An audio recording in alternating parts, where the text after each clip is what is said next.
আসসালামু আলাইকুম। আবার দোয়া করেন আমাদের জন্য। হ্যাঁ, ম্যাডামের জন্য দোয়া করেন, আল্লাহ তাআলা যাতে বেঁচে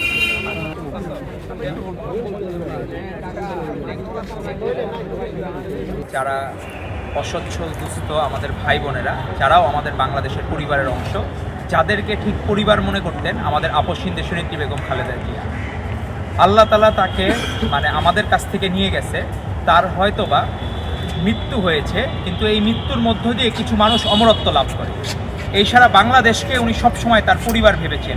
উনি কখনো কোনো দিন আলাদা করেন নাই, নিজের পরিবার অন্যের পরিবার কখনো আলাদা করেন নাই। 1991 সালের যখন উনি প্রধানমন্ত্রী হন, তার 39 দিনের মাথায় ভয়াবহ ঘূর্ণিঝড় হয়। সেই ঘূর্ণিঝড়ের সকল কিছু প্রাণহানি কমানোর জন্য প্রাণপণ চেষ্টা করেছিলেন বেগম খালেদা জিয়া। পরবর্তীতে রোহিঙ্গা ক্যাম্পে পুরা রোহিঙ্গারা হয়ে গেছিল তার পরিবারের মতো।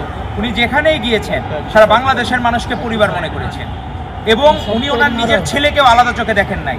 অস্ট্রেলিয়াতে আমাদের মরহুম আরাফাত রহমান কোকো, উনি নিজে অস্ট্রেলিয়ার ভিক্টোরিয়া ইউনিভার্সিটিতে উনি আন্ডার গ্র্যাজুয়েট পড়তে গিয়েছিলেন। সেখানে উনি পিজা ডেলিভারির কাজ করতেন। ওনার মা বেগম খালেদা জিয়া তখন সিটিং প্রাইম মিনিস্টার। সে সময় এক মুহূর্তের জন্য উনি আলাদা করে নিজের সন্তানকেও আলাদা করে দেখেন নাই। আজকে যখন উনি সেই 91 সালে জানুয়ারি আর ফেব্রুয়ারি মাসে উনি 1800 জনসভা আর পথসভা করেছেন। উনি নিজে 38টা জনসভায় একদিন বক্তব্য দিয়েছেন এবং টানা 48 ঘন্টা না ঘুমিয়ে ক্যাম্পেইন করেছেন বাংলাদেশের মানুষের জন্য। এদেশের জন্য আশীর্বাদ ছিলেন আপসহীন দেশনেত্রী বেগম খালেদা জিয়া।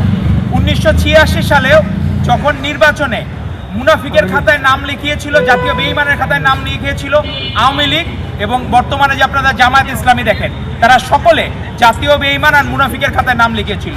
কিন্তু সে সময়ও সাহসী ভূমিকায় ছিলেন আপসহীন দেশনেত্রী বেগম খালেদা জিয়া। তাকে অফার করা হয়েছিল সে সময়ে হুসেইন মোহাম্মদ এরশাদ, উনি অফার করেছিলেন যে আপনি প্রেসিডেন্ট হন। ম্যাডাম সেদিনও আপোষ করেন নাই। ওনাকে যখন বলা হয়েছিল 8 সালের নির্বাচনে বিএনপি হেরে যাবে, আপনি ম্যাডাম না গেলে ভালো হয়, কিন্তু ম্যাডাম শুধুমাত্র গিয়েছিলেন গণতন্ত্র রক্ষার জন্য। বাংলাদেশে যতবার গণতন্ত্রহীনতা গিয়েছে ততবারই ম্যাডাম আশীর্বাদের ভূমিকা আবির্ভূত হয়েছিলেন। 96 পার্লামেন্ট নিয়ে অনেক কিছু বলে, সেই পার্লামেন্টে শুধু করা হয়েছিল তত্ত্বাবধায়ক সরকার ব্যবস্থা আবার ফিরিয়ে আনার জন্য, আর কোনো ব্যক্তিগত ইন্টারেস্ট ছিল না ম্যাডামের। আজকে আমরা দেখতেছি গতকাল ছাত্র সংসদ নির্বাচন হলো, তো বিষয়টা হয়ে গেছে যাহা লাউ তাহাই কদু, এরকম একটা অবস্থা হয়ে গেছে।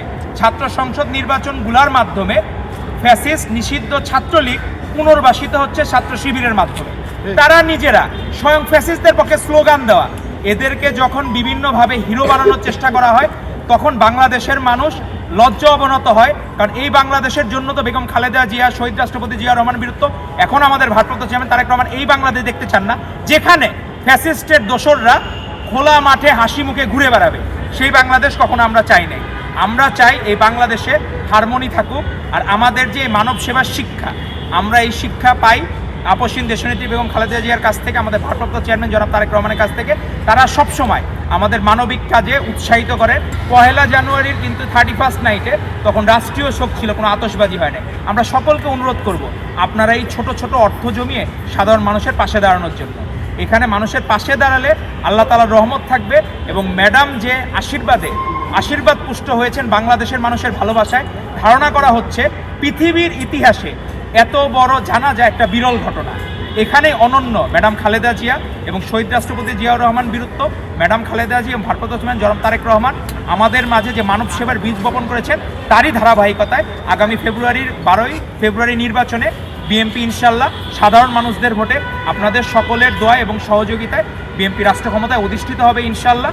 এবং ভালোবাসার প্রাণের দল হিসাবে আমাদের ভারপ্রাপ্ত চেয়ারম্যান জনাব তারেক রহমান, উনি বাংলাদেশের প্রধানমন্ত্রী হবেন ইনশাল্লাহ।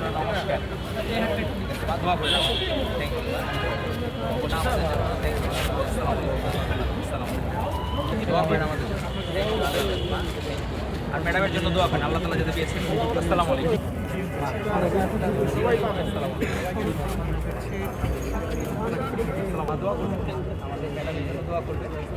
তারেক রহমান, আসো, ভালো আছো তোমরা? তোমরা কাজ করো।